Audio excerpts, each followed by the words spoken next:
हाय once again, आप भी plan कर रहे हो अपने मास्टर्स के लिए इन जर्मनी 2024 के लिए, तो ये वीडियो आपके लिए काफी ज्यादा इंपॉर्टेंट होने वाली है। मैं इस वीडियो में आपको बताने वाला हूँ total cost of living pre departure और आफ्टर डिपार्चर कितनी टोटल कॉस्ट ऑफ लिविंग आपकी रहेगी।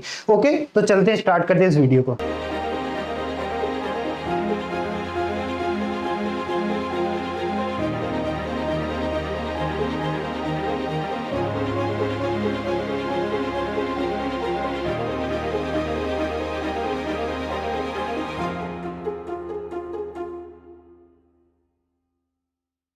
ओके, सो मूव ऑन करते हैं कि क्या आपकी कॉस्ट ऑफ लिविंग रहेगी। क्या इस वीडियो में मैं आपको बताने वाला हूँ प्री डिपार्चर और आफ्टर डिपार्चर कॉस्ट। मैंने आपको बोला तो है प्री डिपार्चर कॉस्ट होती क्या है, आफ्टर डिपार्चर कॉस्ट होती क्या है।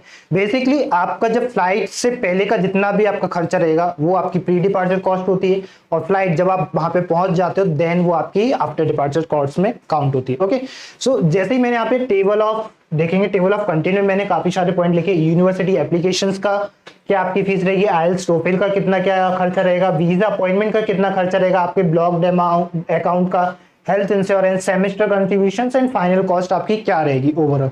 ओके, सो मूव करते हैं अपनी एप्लीकेशंस की तरफ। एप्लीकेशंस बेसिकली दो तरीके से होती है, जो इससे पहली वाली वीडियो में मैंने आपको बताया कि दो तरीके से आप अप्लाई कर सकते हो। पहला, आप खुद की ऑफिशियल वेबसाइट पे आप जाके अप्लाई कर सकते हो, अदरवाइज देन यूनि असिस्ट के थ्रू आप अप्लाई कर सकते हो। जब आप यूनि असिस्ट के थ्रू आप अप्लाई करेंगे तो जिसकी एक कॉस्ट रहती है, जब आप फर्स्ट टाइम रजिस्ट्रेशन करोगे, अप्लाई करोगे, तो उसका 75 यूरो आपको चार्जेस रहता है। इसके बाद आप जितनी भी एप्लीकेशंस में अप्लाई करोगे, फॉर एग्जांपल आप 4 एप्लीकेशंस या 5 एप्लीकेशंस में अप्लाई करना चाह रहे हो, तो फर्स्ट एप्लीकेशंस की आपकी 75 यूरो रहेगी, बाकी की 4 एप्लीकेशंस की आपकी फीस रहेगी 30 यूरो के आसपास। ओके, जब आपके मान के चलो आपने 75 फॉर एग्जांपल मैंने यहाँ पे लिखा भी है 45 euro plus 1 application 30 euro multiply by 4, तो आपका टोटल कॉस्ट 17,195 यूरो के आसपास आपको पड़ेगा यूनिअसिस्ट के थ्रू। ओके, जब आप ऑफिशियल वेबसाइट पे आप विजिट करोगे, उनकी खुद की ऑफिशियल वेबसाइट पे, वहां पे आप एप्लीकेशन स्टार्ट करोगे कुछ स्पेसिफिक प्रोग्राम के रिगार्डिंग या स्पेसिफिक यूनिवर्सिटीज के रिगार्डिंग जिनकी रिक्वायरमेंट है कि आप हमारी एप्लीकेशंस करिए हमारी खुद की ऑफिशियल वेबसाइट पे, तो वहां पे आपको देखने के लिए मोस्ट ऑफ द टाइम कोई भी आपको अमाउंट पे नहीं करना रहेगा। देन कुछ एक्स्ट्रा सर्टिफिकेट वो आपसे मांगेंगे जो कि आपकी रिक्वायरमेंट रहेगी, जैसे एपीएस सर्टिफिकेट हुआ जो कि रिक्वायरमेंट रहेगी, जिसका कॉस्ट मैंने बताया था 18,000 रहता है। कुछ बीपीडी का सर्टिफिकेट आपको रिक्वायरमेंट रहेगा जिसका भी कुछ एक मिनिमल अमाउंट रहता है, वो भी मैं आपको डिस्क्रिप्शन में मेंशन कर दूंगा क्या आपकी पूरी टोटल कॉस्ट ऑफ लिविंग रहेगी। ओके, देन आप मूव ऑन करते हैं सेकंड पॉइंट्स, आपका आइल्स और टोफेल या जीआरई जीमेट जो भी आपके प्रोग्राम्स की रिक्वायरमेंट है उन एंट्रेंस एग्जाम की, तो कितना कॉस्ट जाएगा।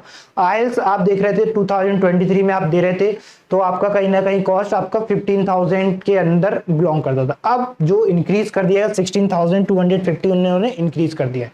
टोफिल का एग्जाम 16,900 का है, तो ओवरऑल आप दोनों में से किसी एक को प्रेफर कर सकते हो। आइल्स कंपलसरी है क्योंकि इंग्लिश रिक्वायरमेंट है, जो कि आपकी सभी यूनिवर्सिटीज में कहीं ना कहीं आपको देखने को मिलेगा कि आपको आइल्स या टोफिल किसी ना किसी एक को देना ही पड़ेगा। कुछ यूनिवर्सिटीज अभी भी हैं जो आपकी मीडिया ऑफ इंस्ट्रक्शन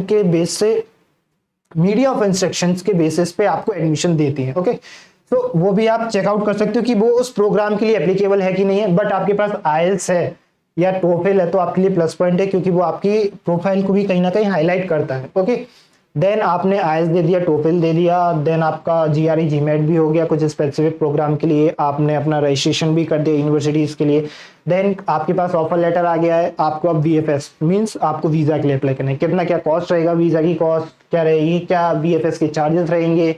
ओके, तो जैसे आप देखो स्टूडेंट वीजा के लिए 6,800 आपका कुछ कॉस्ट रहेगा, वीएफएस चार्जेस इसमें रहेंगे 915, जो मैंने अलग अलग करके आपको बताया। आप ऑफिशियल वेबसाइट पे भी जाके देख सकते हो कितना आपका अमाउंट रहेगा बीएफएस का, कितना आपका वीजा का क्या प्रोसेस रहेगा, कौन कौन से डॉक्यूमेंट्स रहेंगे, वो भी मैं आपको एक सेपरेट वीडियो में आपको बताऊंगा पूरा इन डिटेल्स वीजा के रिगार्डिंग। पिक एंड ड्रॉप के लिए कितना अमाउंट रहेगा, टोटल कॉस्ट कितना जाएगा वीजा के लिए 9,000, ओवरऑल आप मान के चलिए 10,000 का कहीं ना कहीं आपका खर्चा आएगा, जो कि नॉन रिफंडेबल होता है।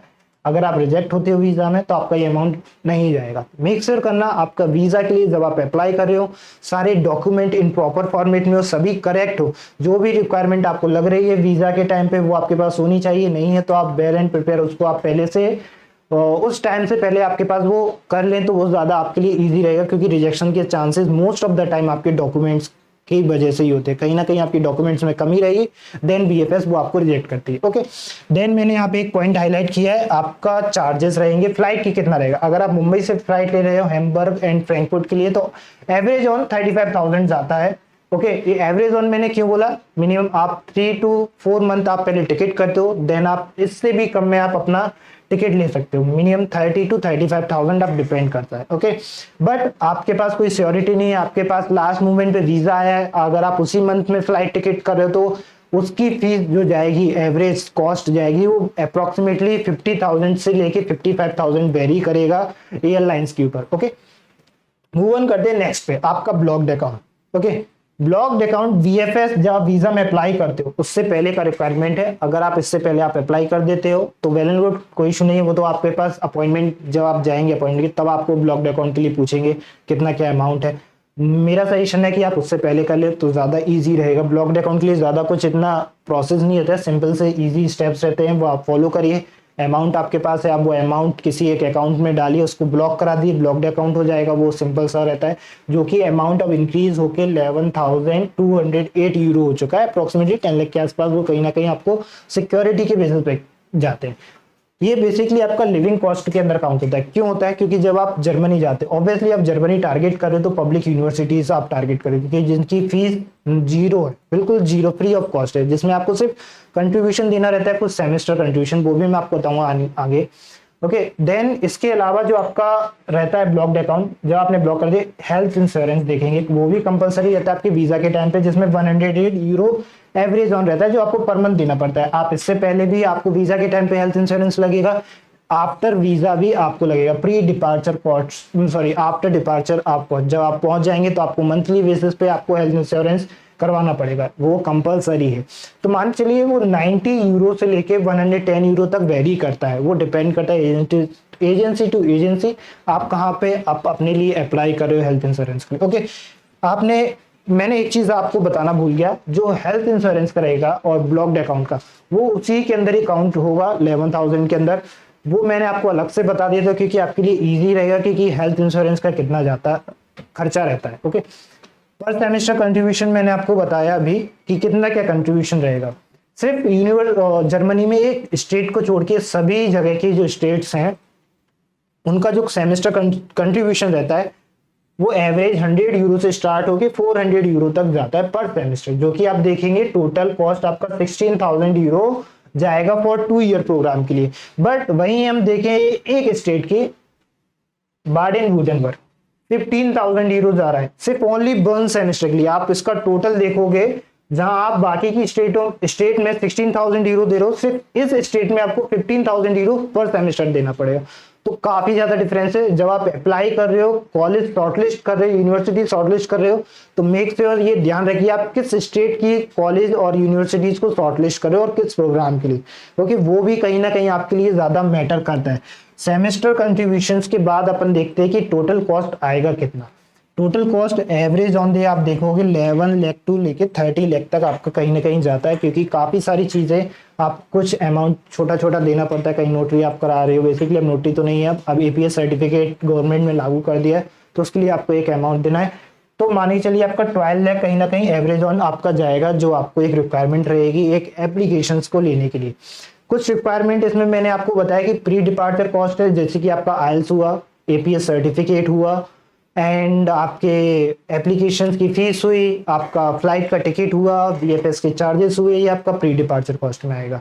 ब्लॉक्ड अकाउंट भी बेसिकली आप बोल सकते हो, प्री डिपार्चर तो नहीं बोलूंगा क्योंकि वो आपका सिक्योर अमाउंट है, वो आप जाके यूज करो तो वो आपके आफ्टर डिपार्चर में काउंट होगा। ओके, सो ये पूरा टोटल कॉस्ट मिक्सर ध्यान रखिए आपका 12 लाख तक जाएगा, तो आपके पास ये अमाउंट होना चाहिए, देन आप अप्लाई कीजिएगा। कहीं ना कहीं आपके पास इतना अमाउंट भी नहीं, तो आप काफी सारी अभी फैसिलिटीज अवेलेबल है मार्केट में, जो कि आप स्कॉलरशिप के थ्रू आप ये लोन अमाउंट देख सकते हो इजीली कहीं ना कहीं। एंड मिडिल क्लास फैमिली कहीं ना कहीं आजकल इसको मतलब ले सकती है, स्टूडेंट्स पढ़ सकते हैं मास्टर प्रोग्राम के लिए, आराम से उनको लोन मिल जाता है 40 लाख तक का नॉन कोलेटरल लोन भी आपको देखने को मिलेगा। लोन के लिए मैं सेपरेट वीडियो बनाऊंगा, आप उसको भी जाके चेकआउट कर सकते हैं। ओके, मिलते हैं नेक्स्ट वीडियो में, थैंक यू सो मच।